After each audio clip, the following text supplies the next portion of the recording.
I want to become the advocate for a new style of evangelism. Maybe other people have spoken on this before, but I haven't heard it. But the style of evangelism I want to advocate is called book evangelism. There are some people who are so argumentative, so stuck in their mindset, that they will never change their mind or come to the light of the gospel while in a conversation with someone else. They need to sit and chew on something like a book for a few weeks or a few months so God can begin to work. I'm an advocate of this style of evangelism because it worked on me. A few years ago, I changed some of my views on the doctrines of Calvinism several years ago because of a book style of evangelism. I think this style of evangelism can work on many people because instead of arguing with them so they simply become further solidified in their own viewpoint, instead give them a copy of the Gospel of John so Christ's word can work on them instead of your arguments, making them more concrete in their views. Well, if you want to build up a library of books to give away in order to share your faith with those who are hardened, argumentative, or just those who are thinkers, they want to consider something for a long time and short conversations will never be enough for them, well, you might want to get Os Guinness's new book, Signals of Transcendence. This might be the perfect book to till the soil in early evangelism, or you might call it even pre-evangelism. Welcome to Rev Reads, your home for book reviews from the perspective of a pastor.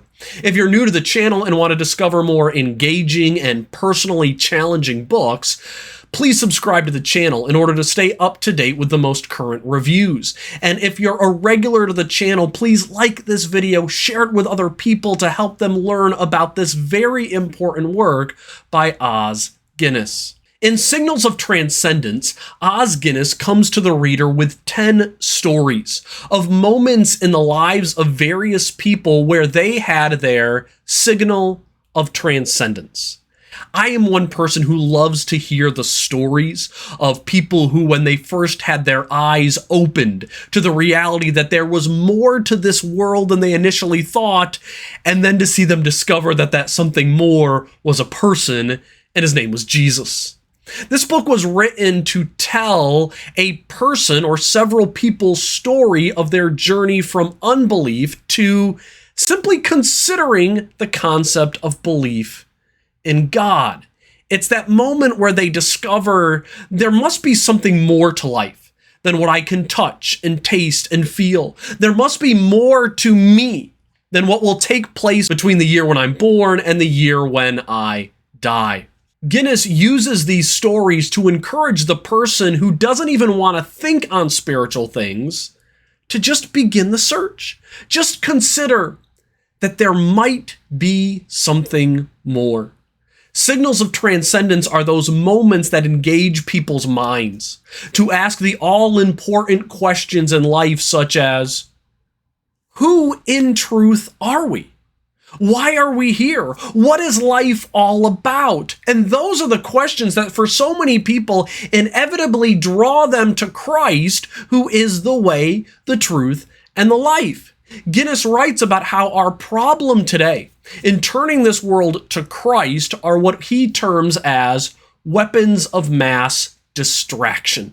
We are so easily entertained today by countless hours of streaming, continual access to the internet on our phones, that we don't even pause to consider why we are here. This is a generation of superachievers materially and underachievers spiritually, according to Guinness. So he tells us 10 stories of individuals who were, for the most part, superachievers, like G.K. Chesterton, C.S. Lewis, Leo Tolstoy, or Oz's own grandfather, Whitfield Guinness. And he tells how moments of transcendence shifted the course of these individuals' lives. And what's great is that each person's moment was decidedly different, very personal, and yet surprisingly relatable. There are moments like in the life of Peter Berger, and for him, his moment of transcendence was as simple as a mother's comfort who goes to her child in the middle of the night and lets them know that everything's gonna be okay.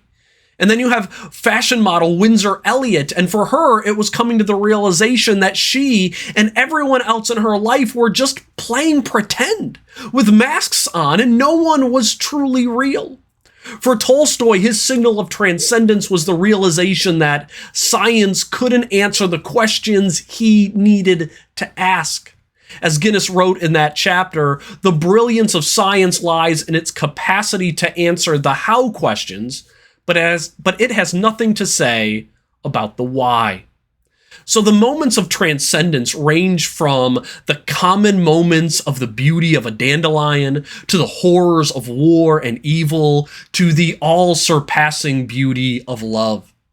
The chapter on the transcendence of love from the story of his own grandfather actually turned out to be my favorite in the book. The tale of Whitfield Guinness leading people to safety in the Boxer Rebellion and then meeting his love, Oz's grandmother, was a delight to discover.